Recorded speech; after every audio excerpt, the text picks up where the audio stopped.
Have you ever had that weird feeling, where you're wondering if you actually remember something right? Or maybe a phrase, a slogan you hear all the time suddenly feels like it means something different. Oh, absolutely. It's that unsettling moment when your own memory feels a bit shaky compared to uh, a really confident voice telling you how things are. Exactly. And that feeling, that's kind of the doorway into George Orwell's Animal Farm, isn't it? It really is. And Animal Farm, well, it's so much more than just a kid's fable. It's this incredibly sharp, chilling warning.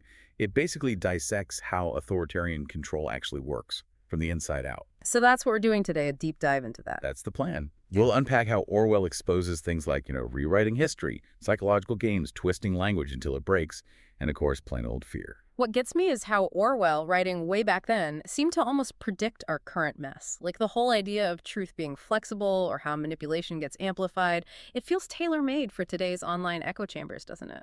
It's incredibly resonant. You see how easily those tactics work, even without digital tools in the book. And then you think about adding algorithms and social media. It's Yeah. potent. Okay, so let's start with the core idea, power. Orwell seems pretty down on it, suggesting it just corrupts. He definitely presents a pessimistic view. Yeah. It's like the drive for power creates its own logic, self-preservation kicks in, and it just consumes whoever's holding the reins. Napoleon's journey is the perfect example, right? Yeah. Starts as a revolutionary, ends up a tyrant. How does Orwell show us that happening? Is it quick? No, not at all. Yeah. That's the scary part. It's slow, creeping. Think about those first little signs, like the pigs quietly taking the milk and apples. Yeah. And Squealer smooths it over, saying it's for their brain work. Exactly. It sounds almost reasonable, but it's the first step towards setting up an elite. It chips away at that core idea of equality, and from there, it's just a steady dismantling of all the original principles of animalism. Until Napoleon is basically Mr. Jones in a pig's skin. Pretty much. And the dogs. The fact that he raises those puppies in secret, trains them from the start to be his private army, that's chilling. Yeah, that's really dark. It shows how power doesn't just corrupt the leader's morals. It actively builds its own enforcement tools. It makes real leadership, moral leadership, almost impossible. Yeah. Everything becomes about force, about coercion. So once they have that power, how do they justify, well, the office stuff?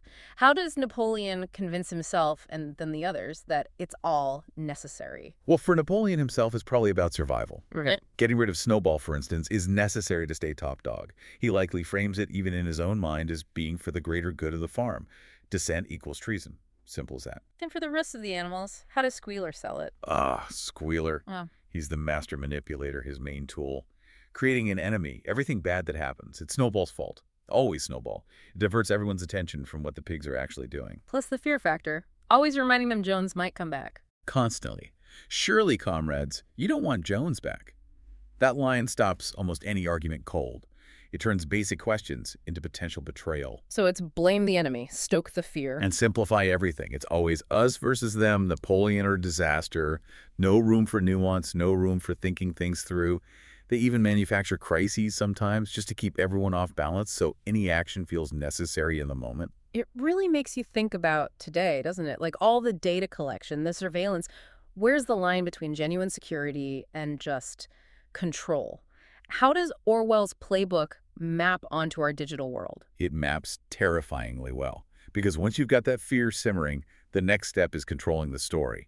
And that's where language comes in. Orwell shows it's not just for talking, it's maybe the ultimate weapon. Squealer again. He's the architect of twisting words, right? Absolutely. He's a genius at it in a horrible way. Take euphemisms. Food shortages aren't shortages, they're readjustments. Right. Sounds much better. Or the pigs taking the best food isn't selfishness, it's self-sacrifice for your sake, because they need the brain work. It flips reality on its head. And those rhetorical questions you mentioned. You don't want Jones back. They're killers. They don't invite discussion. They shut it down by hitting that nerve, that deep-seated fear. It forces them back into choosing security, or what looks like security, over freedom. He also seems to just baffle them with complexity sometimes, right? Making simple unfairness sound really complicated. Yeah, that's another trick. He'll launch into these convoluted explanations, full of jargon and statistics maybe, that just confuse the other animals. They can't follow it, so they assume the pigs must know best. It's not about truth. It's like an intellectual pacifier. Makes them doubt their own eyes and ears. Exactly. And then you have the slogans, 4 legs good, 2 legs bad. Simple, catchy, easy to repeat.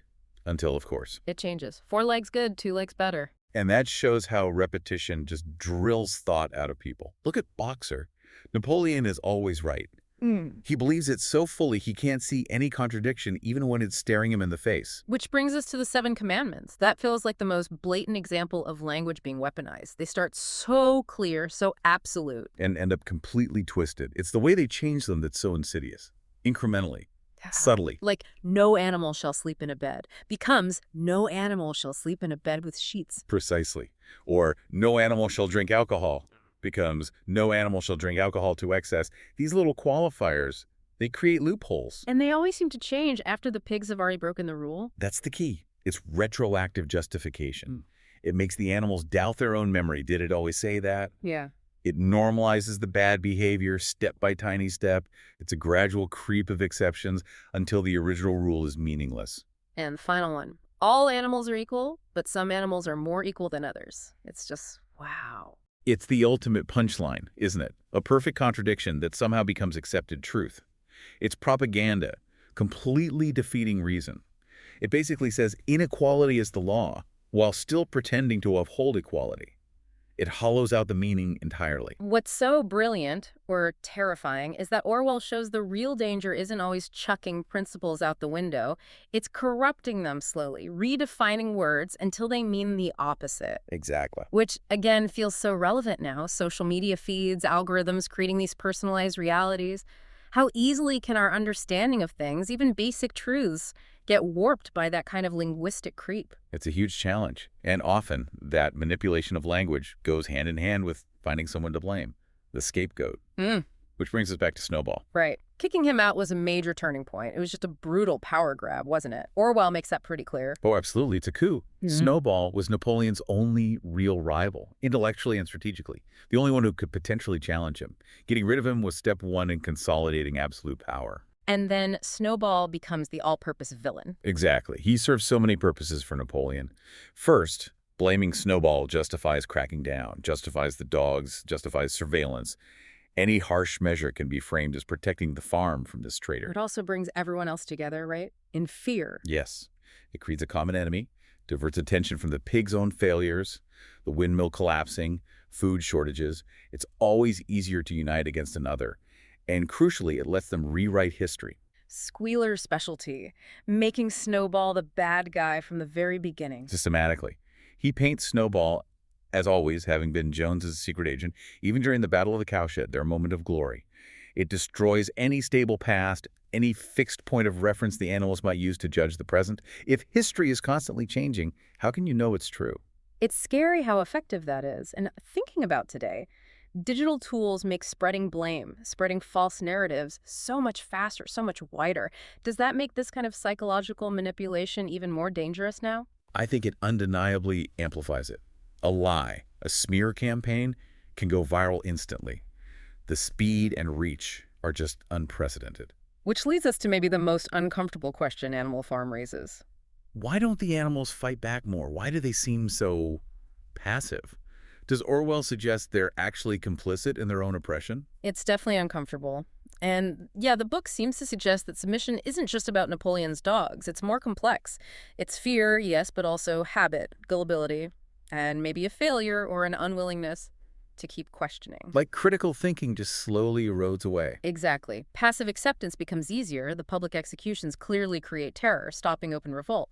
But there's also this blind trust, this readiness to believe the pig's explanations, blaming sabotage instead of seeing the greed right in front of them. And maybe it's just easier to believe, Oh. psychologically. I think that's a huge part of it. Constantly questioning, constantly resisting. It's exhausting. Accepting the simple, official story, even if it doesn't quite feel right, offers a kind of comfort. It lifts the burden of making hard moral choices. And that desire for comfort, for easy answers, is what allows the oppression to take root. You see it so painfully in Boxer. Napoleon is always right. I will work harder.